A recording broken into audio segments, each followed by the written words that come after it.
Pension regulator पीएफआरडी के chairman Shiv Subramaniam Raman का कहना है कि बैंकों की तरफ से पेंशन फंड शुरू करने से एनपीएस में बड़ा बदलाव आ सकता है।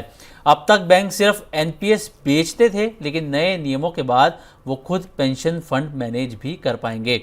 इससे ग्राहकों को ज़्यादा ऑप्शंस मिलेंगे और बेहतर रिटर्न मिलने की भी संभावना यहाँ पर जो है वो बढ़ती हुई नजर आएगी। और बड़े बैंकों के जुड़ने से लोगों का भरोसा भी बढ़ेगा और एनपीएस ज़्यादा लोगों तक पहुँचता हुआ भी नजर आएगा। तो कुल मिलाकर ये कदम लोगों की रिटायरमेंट सेविंग को मजबूत और आसान बनाने में मदद करेगा, ऐसा कहना है शिव सुब्रमण्यम रामन का। तो प्रवीण सर, आपसे जानना चाहेंगे कि जिस तरीके से इन्होंने बयान दिया है पीएफआरडी के चेयरमैन ने, अब एनपीएस में बैंकों की एंट्री जो हो रही है, इससे आम निवेशकों को क्या कुछ बदलाव देखने को मिल सकते हैं, और साथ ही क्या ये गेम चेंजर भी इसको कहा जा रहा है, गेम चेंजर भी हो सकता है? बिल्कुल, ये जो एनपीएस है दरअसल उसको रिवाइव करने की और उसको एक नए मुकाम तक ले जाने की सरकार की एक कोशिश है, जिसमें बैंकों को हाल के वक्त में ही परमिशन दी गई कि उनको लाइसेंस दिए जाएंगे कि वो पेंशन फंड्स को मैनेज कर सकें। और एक जो पराग पारेख फाइनेंशियल एडवाइजरी, उनको इसका लाइसेंस भी दे दिया गया है। और बताया ये जा रहा है कि अगले 1-1.5 महीने के भीतर 3 और जो बैंक हैं उनको इसके लिए पेंशन फंड मैनेज करने के लिए लाइसेंस जो है वो दिए जा सकते हैं। अब देखिए, इसमें 2-3 चीज़ें हैं। एक तो बैंकों की नज़र दरअसल एनपीएस के कॉर्पस को मैनेज करने पर पिछले कुछ वक्त से आई है, क्योंकि एनपीएस का कॉर्पस तेज़ी से बढ़ा है। पेंशन को लेके लोगों का रुझान यहाँ पर लंबा चौड़ा, मतलब उसमें भी अच्छा खासा इजाफा होता हुआ दिखाई दिया है। तो बैंकों को लग रहा है कि ये जो है, और जो अभी हम बात कर रहे थे सिमरनजीत, डिपॉजिट्स को लेके, बैंकों को अब एक चीज़ समझ में आ रही, जब से उनके पास डिपॉजिट के डेफिसिट होने लगे या डिपॉजिट हासिल करना मुश्किल होने लगा, बैंकों को लग रहा है कि लंबे वक्त की पूंजी आखिर कहाँ से हासिल की जाए। और इसीलिए बैंकों को ये दिखाई दे रहा है कि एनपीएस का पैसा, चूंकि वो रिटायरमेंट के लिए पैसा होता है, लंबे वक्त के लिए पैसा आता है, 25 साल 30 साल के लिए, उनको एनपीएस के फंड का ये पैसा उनके डिपॉजिट्स में बड़ा मददगार साबित हो सकता है।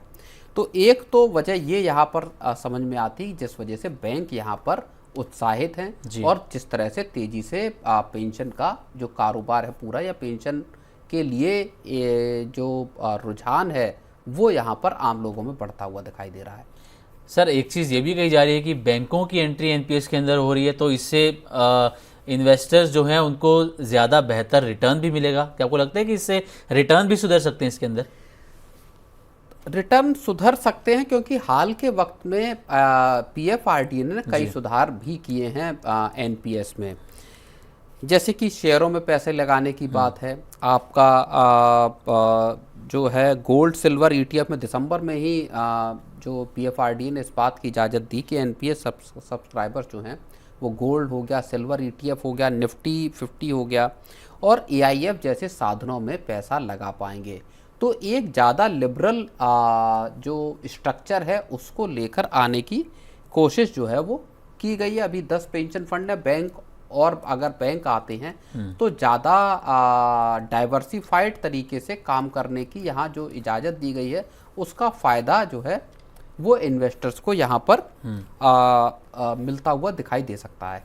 तो सर, ये बैंक्स अगर आते हैं तो क्या ऑप्शंस भी यहाँ पर बढ़ेंगे? तो ज़्यादा ऑप्शन से जो इन्वेस्टर्स हैं वो कंफ्यूज नहीं होंगे? और क्या आपको लगता है कि जो एनपीएस पर जो फीस है, चार्जेस जो हैं, ये भी कुछ बढ़ने की संभावना है, या ऐसे ही रहेंगे जो चल रहा है, या फिर घटने की संभावना? ज़्यादातर जो चीज़ें हैं, आपका पैसा कैसे लगेगा, पैसा कहाँ लगेगा, इसको लेके बड़े सख्त नियम जो है वो पीएफआरडी के हैं, क्योंकि आम लोगों का यहाँ पे 7-8 करोड़ लोगों का तकरीबन जो है वो पैसा रहता है। कंबाइंड अगर आप पूल को देखेंगे, एनपीएस का मिला लीजिए, इसमें ईपीएफओ का मिला लीजिए और इंश्योरेंस का, तो तकरीबन 120 लाख करोड़ का फंड जो है वो है।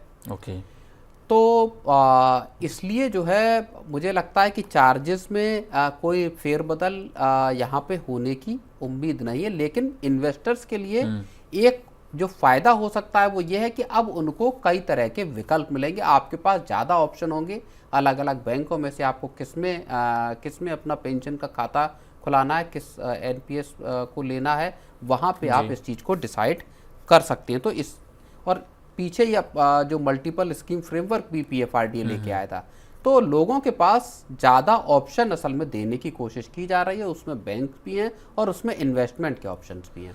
ओके, तो सर इससे रिटायरमेंट प्लानिंग में, खासकर अगर हम प्राइवेट एम्प्लॉयज़ की बात करें जो प्राइवेट कंपनीज में काम करते हैं, उनकी रिटायरमेंट प्लानिंग में आपको लगता है कि कोई यहाँ पर मजबूती मिलेगी ज़्यादा, या और सुधार उसमें आ सकता है?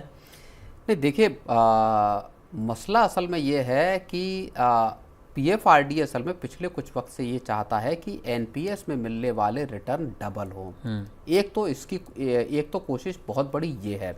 अभी अगर आप पिछले 8-10 साल को देखेंगे, लगभग 10 साल के आसपास का टेन्योर, तो उसमें एनपीएस में अगर उनके इक्विटी वाली अगर स्कीम्स को देखेंगे तो तकरीबन 11% का रिटर्न यहाँ पे मिला है, जबकि जो आपका जो डेट और वैसी स्कीम्स है वहाँ पर आपको लगभग 9% के आसपास का रिटर्न मिला है जी।